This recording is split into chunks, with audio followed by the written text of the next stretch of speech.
Welcome to the Her Story Circle podcast, the podcast that brings you the extraordinary tales of everyday women who are changing the world.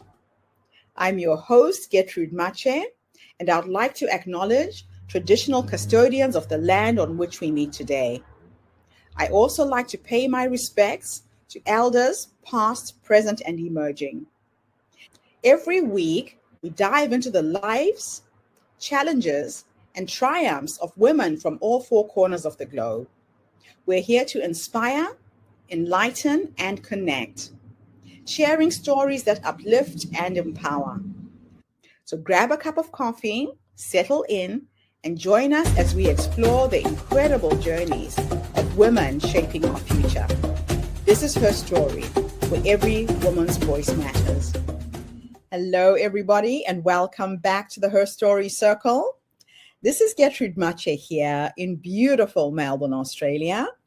And today I am graced with the presence of yet another intriguing woman. Welcome, welcome, welcome to our tribe.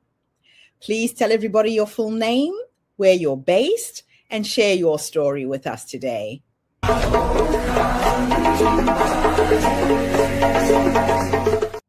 Hi, I'm Gail Rudolph, and I'm based in beautiful, sunny Florida in the United States. And I've had a very interesting story. You see, the moment that I realized I'd given my power away wasn't loud. There wasn't a lot of shouting. There was slamming doors, no dramatic exit. It was quiet. I was sitting in a chair. I had my legs crossed. My eyes were down, and I was being told that I didn't deserve a raise because I received child support. You see, the office was really small. It was back in the back of a bank building. You know, the place that you have to get through the service entrance. It had no windows, fluorescent lights that made everything look sick, right? You know what I'm talking about.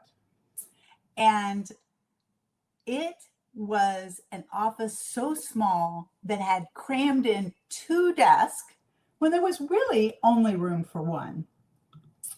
And I was the full-time person at this foundation. I made it run. And my boss, he was part-time, and he was there every so often. Well, what happened is once I proceeded to advance us for our 3-year goals in a little bit over a year, what happened was I decided to do what every professional decides to do. And I decided I'm going to ask for a raise. I decided to pull my chair over to his. I sat with my feet firmly planted on the ground. My shoulders were straight. My head was held high.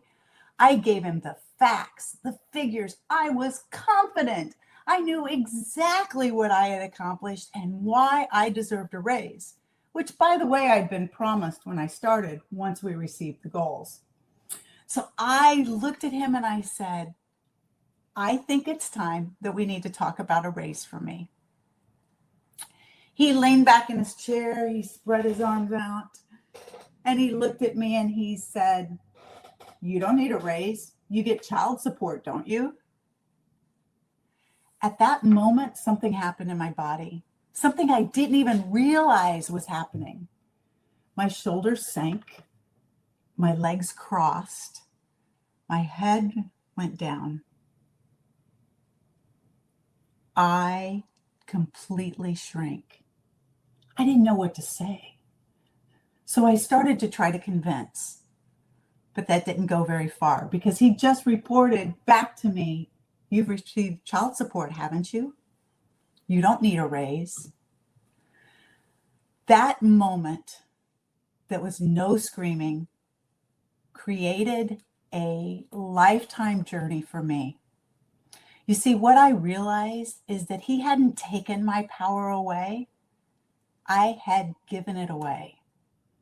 And what I hadn't admitted to myself at that time is that I actually was trained to give my power away. We're told as women from a very young age to be agreeable, Don't ruffle too many feathers. Make sure that you stay and make sure everybody else feels comfortable, even if you don't. So what I had found throughout my career, even after I left, was that I was sitting in rooms offering up great ideas and nobody was hearing me. But many times, somebody across the room would say the exact same thing that I had said, and everybody thought it was great. What I had to realize is that my body was making a statement about me before I ever opened up my mouth. You see, it was through my posture, through my breath, and through my tone that I was telling people how powerful I was. You know, so many times we think of power as loud, as dominance, but that's not what power is. Power is actually the ability to regulate ourselves in any and every situation and to remain consistent in that. See, I thought powerful in my mind looked like being overly pushy, or that wonderful B word we sometimes get called as women. And I didn't want to be that way because that wasn't my personality. So what I discovered is that power is not that. Power is holding your own, being powerful in who you are. And it's not something that people can take from you. It's actually something you leak or give away. That one was a hard one for me to swallow. Nobody takes my power. I give it away. How do I stop doing that? How did I stop leaking in a room that I wanted to be powerful in, that I needed to for my career or to advance? So here's what I developed: powering up and powering down. Now, it may not sound exactly, or it may not be exactly like it sounds. See, when we think of powering up, we think of becoming dominant, of loud, of being bold. But that's not at all what powering up is. Powering up is making sure you don't leak. It's making sure you don't shrink in that situation where you have conflict or somebody challenges you or you need to push back. It's not loud. It's not dominance. It's about being who you are and holding your own power. How do you do that? Well, we take a message from the animal kingdom, right? They take up space when they want to be powerful and seen. It's about planting your feet firmly on the ground. It's about making eye contact with the people you're talking to. But see, power is a dance. Because if we have somebody who's always powering up, who's always taking a stand, who's never backing down, what happens is they push and we push back. And we get a situation like this, a situation where nothing can be accomplished and it's just conflict. That's where powering down comes in. Powering down is not something that you're giving away. It's strategic. It's strategic regulation of what you're doing. You see, power is a dance in every conversation, and a good conversation has ebbs and flows. When you power down, you're making space for that other person to feel comfortable to come to you. So you might, at that time, cross your legs. You might lean in instead of leaning back. You might soften your voice. And mostly, you might allow silence. You see, silence is one of those things that we try to fill the void, but silence is very powerful when it comes to power. This idea of power and about regulating power can be used in any and every situation that you're dealing with, and it is being used. The question lies in, what are you doing with your power? See, think of it like a peacock. It's the same bird, whether its feathers are fully out or its feathers are tucked back in behind its train. Because power is just like that. It's the decision, like the peacock, when to go full feathered or to tuck our train back in. See, it's the same bird, and power is the same way. Power is not something that gets taken from us. It's something that we give away. And it took me a long time to realize that. When I think about power and I'm in a situation, I always think about power as my MVB. Now, you've heard of a athlete and being the MVP player, but I'm talking about MVB. Because power always takes a part of three forms. It's in your mindset, your body, and your behavior. You see, we want to make sure and hold our power. Our mindset, if we think we don't have power, that's going to come out in our body. If we think that we can't be powerful or say something because it's going to create conflict, then we can't be powerful. You know, I work with a lot of women, and they are dealing with this very same thing, because what we realize is that we can't be powerful. And we're taught that from a young age, especially if we're a woman, and especially if we're a minority. So I was working with a girl named Kate. Kate was wonderful. She was strategic. She was very competent in everything she did. But something happened to her one night. She and her boss were hosting a meeting, and they went into the room of this beautiful upscale restaurant upstairs, and a beautiful long table. And she realized in that moment that she was the only person in the room. The only female in the room, not the only person, the only female in the room. Her boss, quite by accident, said, "Kate's here to take notes." Now, Kate would normally start feeling the heat rush up the back of her neck, the hairs on the back of her head go up. She would normally start shrinking because she didn't want to say anything. She didn't want to look bad in front of her boss. How was she going to handle this situation? But she'd learned this concept of power up, power down, because I had learned it through my own experience in that windowless room in the back of the bank. And instead of shrinking and her family hearing about it, for months and weeks afterwards, she remembered powering up and powering down. And what she did is she said, "That's right. I'm here to take notes because I'm going to develop the strategy for this project that we're moving forward." So Kate did interrupt. She did ask people to speak up. And what happened was she went and felt her power. There were times she sat back. There were times she leaned forward. That's powering up and powering down, taking control of every situation and holding our power in it. I love your story and the examples that you give on how we can take back our power. As women, it's not something we know how to do organically. But what conditioning did you grow up with around being likable versus being powerful, do you think? Oh, well, I was always told to be likable. I was the youngest of 4 children, and there was 18 years between my oldest brother and I. So I was to be seen but not heard. And it was very hard, because if I wanted to be seen or heard, especially at a young age, I had to scream and yell. And because nobody wanted to hear what I had to say, that was the only way I could get their attention. But what I found is that didn't serve you later as you go in life. And so to be likable, what you do is you just learn to be quiet. You just learn to give your power away, because that's what we're supposed to do. We're supposed to be agreeable, and we don't want to be called that horrible word, right?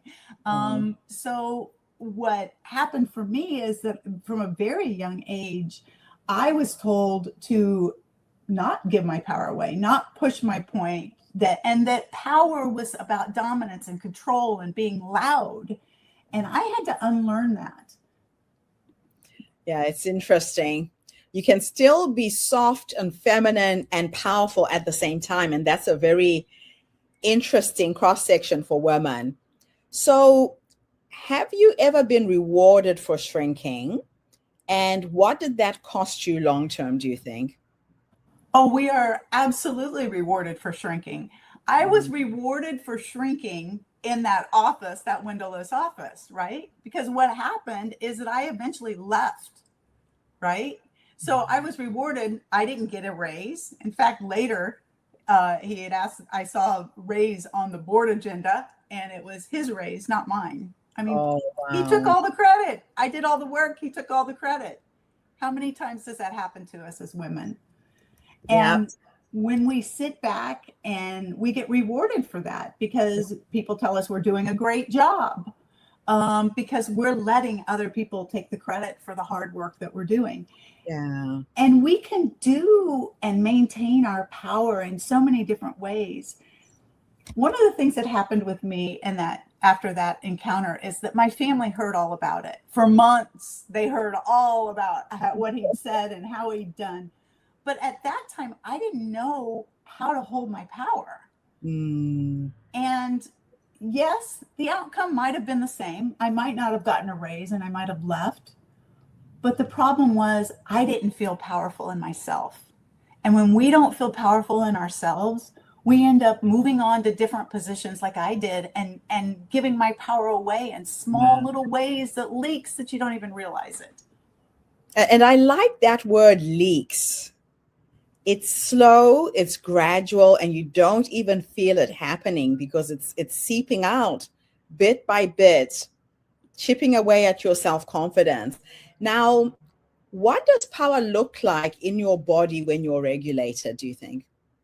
Oh, in your body, you are confident in everything you do. It's Mhm. being able to know when it is time to power up, to spread out, right?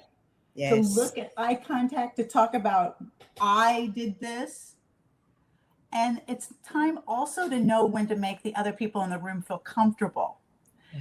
See, so many times we think power is just something that the only the person or the leader in the room has. And it's Yes. not. Power is not something people can take from us. It's something we already possess. Uh-huh. We are empowered. And we can be empowered. The problem is we don't always know how to use our empowerment in the right way. Mm-hmm. And we don't understand that powering down is not leaking, it's not shrinking, it's actually strategic to keep the ebb and flow of the conversation or the project moving forward. I love it. I absolutely love it. And it's Now, not, oh, I was just going to add, it's not giving your power away, it's changing your words. Like maybe when you're powering up, it's more words with I, but maybe when you're powering down, it's more words about we.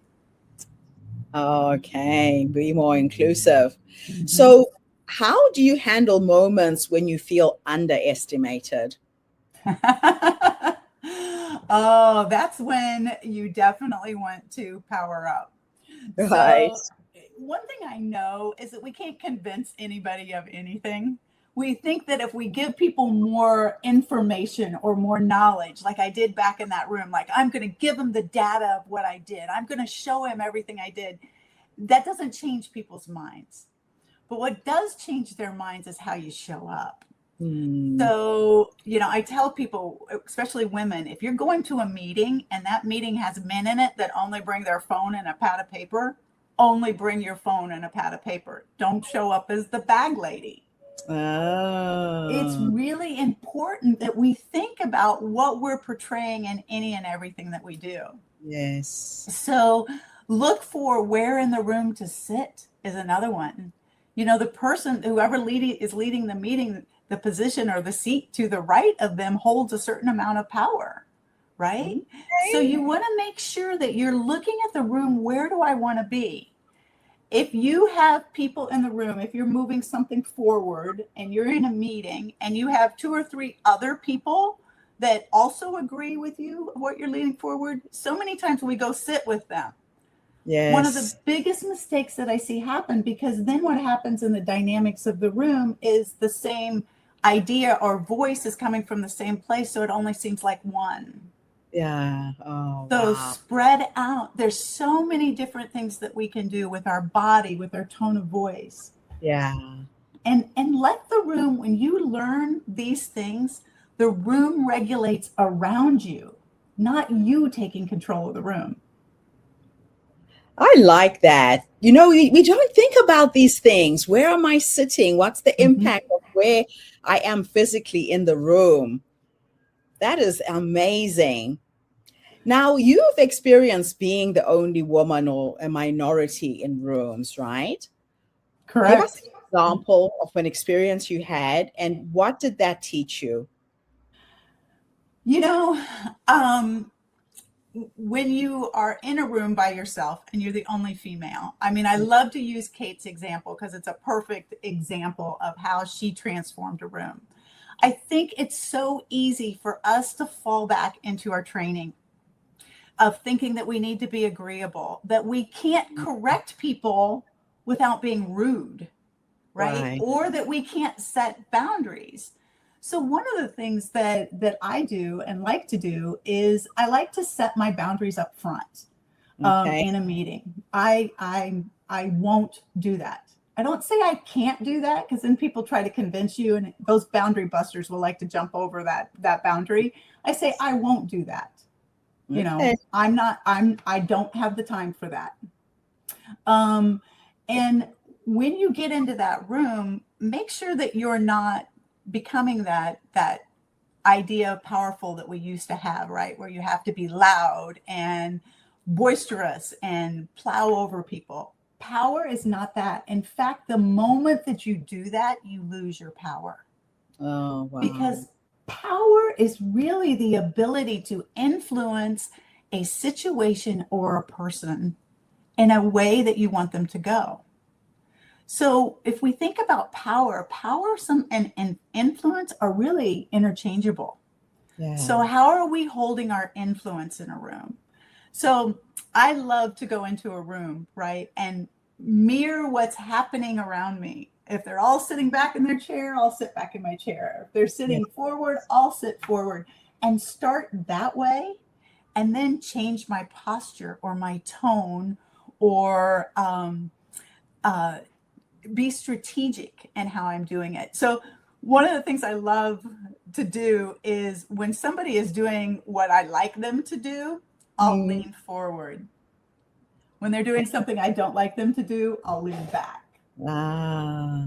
Another key thing that I absolutely love when I go into a room and I'm the only female is this with my hands. Not this. This says, I pray you believe what I'm saying. This Okay. does something. Our hands show that we're trustworthy. And this is a dominance. This is this kind of steeple thing as a dominance. You can trust me and I have authority. It registers in something called our fast brain, and it happens instantly. So I love doing this. If you're standing, you can do it, down. But I love to sit in a meeting and do this and let people ask me questions instead of always interjecting. Beautiful tips. My gosh, you've done this a few times. I can see that. So, what is the difference between dominance and true authority in your experience? Oh, well, dominance is about power, right? It's about forcing yourself on somebody. And we Yeah. have I mean, our world talks a lot about power right now. And that's Yeah. the idea that we have is power. But power is not really that.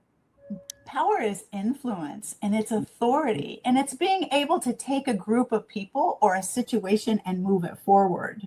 Right. And that is only done for a short amount of time when you start talking about dominance. Right. That's how you end up in wars, right? That's how those big things happen in our nation, but they will eventually be stopped and your influence is gone. When you Yeah. talk about authority and you talk about your power and your empowerment, it's something that's never taken away. See, it's for the entire room to enjoy, not just for you to have Mm. your way. Oh my goodness. I could talk to you all day, Gail. I'm telling you, you are giving us so many gems here. Now, how has your voice evolved over the years, do you think? I think my voice has become extremely more powerful as I've learned these techniques and as I've shared them with others, because people want to be influenced. They want to remain in their power, and they haven't been taught how to do it. In fact, we've been taught the opposite, right? We've been taught to diminish our power, especially as women. So when I'm able to share very practical things, people are able, what I'm telling you about spreading out and closing in, you can use that right now in the next 3 minutes. So these aren't things that take a lifetime to learn. It's a change in our mindset and learning how to be powerful in each and every situation. It's responding, it's regulating the room, it's strategic. So you get to regulate the room. I like that. So what physical habits once signaled insecurity for you? Oh, for some of the things I talked about, the crossing the legs, the becoming small, the lowering of the eyes. I love this one. If you lower your head down, many times you think that that's okay, but if you lower your head down, you're saying I'm taking a place of submission. There's one thing you can do with your head that I absolutely love. And if you're short, this is a great one for you also. Tilt your head back just a little bit and look down over your nose. Oh. Yep. Palms up. This type of statement means I have authority. I know what I'm talking about. Right.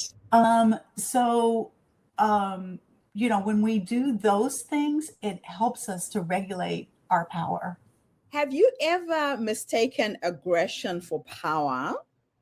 And what shifted that understanding? Oh, we do that all the time. We think that the most powerful person in the room and the most aggressive person in the room is the one that holds the power. Yes. And I mean, I was in an abusive relationship before. So yes, aggression is not about giving yourself away. So I learned a lot about power dynamics that way. But what shifted was I was in the room one time, a crowded room, right, at a hotel for an event. And what happened was somebody walked through the door. They didn't say a word. They didn't do anything. You know, they didn't do anything. They didn't look at the crowd. They just walked in and walked to the table to get something to eat. And the entire room stopped. Well, that person was a celebrity. But what I learned is that that's not just for celebrity. It wasn't because they were famous. It was because they walked in the room with confidence. Their shoulders stayed back. They walked upright. You know, their head was lifted. And people stopped and noticed. So I started practicing it. I would go into a big room, a networking event, and I'd walk in with this idea that I was powerful. I had my power. And you know what happened? The room adjusted around me. And when I saw that happen, I thought, I'm walking in too many times like this. And I should be walking in like this. That is just incredible, because how many times do we do that? How many times do we not know how to command a room? So you've again left us with another powerful tool, things that we can actually do to practice owning our power and creating it, creating that presence. You know, the other thing I say is never go into a room rushed. I don't care if you just went up 5 flights of stairs. If you are out of breath, if you are rushed, stop and gather yourself and walk into the room with confidence. Another trip. Can I give you one more tip? Please keep going. Women tend to have a high-pitched voice. Right. And so many times when we get excited or we are being faced with somebody who is, you know, coming after our power or our empowerment, our voice naturally, without us realizing it, will raise. So what I love to do is to teach people to take a breath and talk on the exhale. So think about it this way, you know, answering the phone. hello, or answering the phone, hello. When you talk on the out breath, it gives you calmness and authority. So I always tell people, if you're stuck in a situation that's very confrontational, speak on the out breath. Okay. Okay, so what role does silence play in your leadership? You mentioned I love silence. We don't like silence as a society. I mean, you can tell this if you go into a room and you whisper something, everybody's like trying to hear what's being said, right? yes. Silence is something that I think many times we as women, because it's uncomfortable, we're taught to fill the silence because we naturally, don't know what's coming next, right? Yeah. When there's silence. So we tend to jump in and fill the silence with unnecessary information, right? Or apologies. Well, I was just thinking, or, I may not be correct on this, but, and we fill it with apologies. But I love silence. Silence is powerful. It's very, very powerful in the fact that if you just let a little silence goes, did you see how everything shifted? Yes. I actually do it a lot when I do my TED Talks. I'll get on stage and not talk for the first minute. And then if the whole room freezes and everybody's like, what's going on? Has she forgotten her words?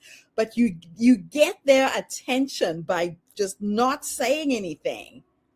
Yeah, it's an innate instinct in us to want to lean in when we have silence. So if we can get over that teaching, right, that we've been taught that we need to fill the silence and use silence to our advantage, it's amazing how it works. Oh, man. My last two questions for you are going to be a bit futuristic, Gail. Oh, sorry, a bit of a time experiment. In the first one, I want to teleport you back to the younger you, the young woman who found herself shrinking. If you could go back and give that young woman 3 nuggets of wisdom based on what life has taught you up until this point, what would those 3 nuggets of wisdom be? The first thing I would tell her is, you are already powerful. And number 2, nobody can take your power away. You give it away. And third is that hold your boundaries, believe in yourself, and use the regulation in the room to be the most influential person that you can possibly be. Absolutely beautiful. The last question, I'm going to teleport you into the future this time. And we are going to go and have a conversation with a 90-year-old you, this wise woman who has led you up until this point. If we could teleport into the future and you could go and sit with her, maybe she's sitting in her rocking chair, surrounded by her children, her grandchildren, her fur babies, whoever's with her at the end. What will you say to her when you finally meet her? And I'll tell you the reason why I like to ask women this question, Gail. A lot of women don't realize that the wise woman is already in us. That quiet little voice that whispers, go left, go right, say yes, say no, advocate, ask for a pay rise. But we look outside of ourselves for solutions instead of going within. So you seem to be listening to your wise woman. What will you say to her when you finally meet her? I would say, did you fulfill your purpose? Because we all have a calling and a purpose in this life. And I would ask, tell me about how you did that. And I would probably just bask in the idea that she held her power all the way through it. See, if we want to fulfill our purpose, we have to do that. And I would love to hear her stories and ask her about her purpose and how she was able to move her purpose forward. I absolutely love it, Gail. But I think you're already doing that, Gail. You are so in tune with this wise woman. This is why you are who you are, and this is why you do what you do to empower other women. I actually have a little game that I play with myself, right? Because I've met her. I've encountered her several times. I now go into my meditation and prayers when I'm struggling with something, right? And I have conversations with her, and I'll go to sleep with a simple question like, okay, I'm here. What is the next step, right? And I sleep on that question. And then I wake up the next morning, I'm in the shower, I have those light bulb moments where I know exactly what I need to execute. Or I talk about what I'm working on with other people, with other women. And it's like a jigsaw puzzle. By the end of the day, all the pieces come together, right? Mm-hmm.